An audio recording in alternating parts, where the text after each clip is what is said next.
복된 소식 아름다운 소리 AM 1590kHz 시카고 기독교 방송입니다.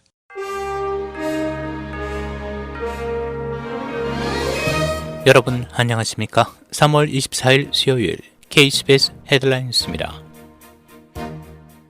기독교계 소식입니다. 미국 기독교인 10명 중 4명이 부활절 대면 예배에 참석할 계획이라는 조사 보고서가 발표됐습니다. 퓨 리서치가 12,055명의 미국인을 대상으로 3월 초에 실시한 여론조사에 따르면 미국 기독교인들의 39%가 오는 4월 4일 부활절 대면 예배에 참석할 계획이라고 말했는데 그중 백인 복음주의자들이 52%로 가장 높았으나 예년 62%에 비해 훨씬 낮은 수치입니다. 아버지이자 독실한 그리스도인인 경찰관 에릭 텔리가 볼더 총격으로 사망했습니다. 지난 22일 콜로라도 볼드에서 발생한 총기 난사 사건으로 51세 경찰 에릭 텔리를 포함해 10명이 사망했습니다. 텔리는 남편이자 7아이의 아버지였으며 헌신적으로 예수 그리스도를 따르는 신자였다고 기독교 언론들이 전했습니다. 에릭 텔리의 아버지인 호머는 언론에 공개된 성명에서 그는 경찰직을 매우 진지하게 받아들였으며 그에게는 7명의 자녀가 있고 막내는 7살이라고 밝혔습니다. 그는 무엇보다 자녀와 가족을 사랑했고 예수 그리스도를 믿었다라고 말했습니다. 낙태와 동성결혼에 반대하는 기독교인들도 경찰 복무를 금지하는 캘리포니아 법안이 발의됐습니다. 지난 2월 민주당 의원이 발의한 캘리포니아 개혁 법안은 경찰관 후보자들이 혐오단체 회원 가입을 했는지, 혐오단체 활동에 참여했는지, 또는 혐오 표현을 공개적으로 했는지 등을 파악하기 위해 신원조사를 실시하도록 했는데 보수적인 기독교인들도 경찰이 되는 것을 금지할 수 있다고 기독교 언론이 보도했습니다. 국내 로컬 소식입니다. 바이든 행정부가 현재 총기 안전 규제에 관해 행정적인 조치를 고려 중이라고 밝혔습니다. 젠 사키 대변인은 우리는 현재 광범위한 대책을 두고 심사숙고 중이라며 거기에는 행정명령을 포함해 총기안전대책 이후에 지역사회 폭력 문제 등 다양한 문제를 포함시켜 계속 토론을 이어가고 있는 중이라고 밝혔습니다. 지난주 애틀란타 총격 사건과 지난 월요일 볼더 총격 난사 사건에 대한 수사는 아직도 진행 중이며 두 곳의 용의자들의 범행 동기도 아직 밝혀지지 않은 상태입니다. 하지만 바이든 대통령은 어제 의회에서 공격용 무기와 고성능 자동 소총 등을 금지시키는 입법을 강력히 요구했습니다.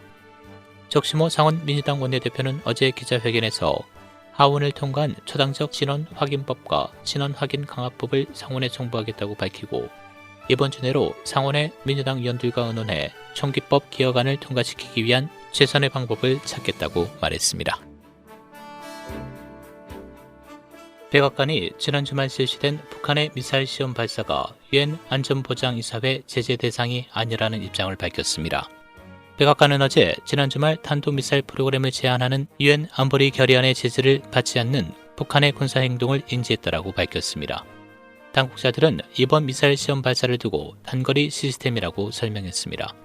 정부는 다음 주 한미일 안보실장회의를 열고 새로운 대북 정책을 최종 조율할 예정이라고 밝혔습니다. 일리노이 수감자 약 1000명이 향후 9개월 동안 석방될 예정입니다.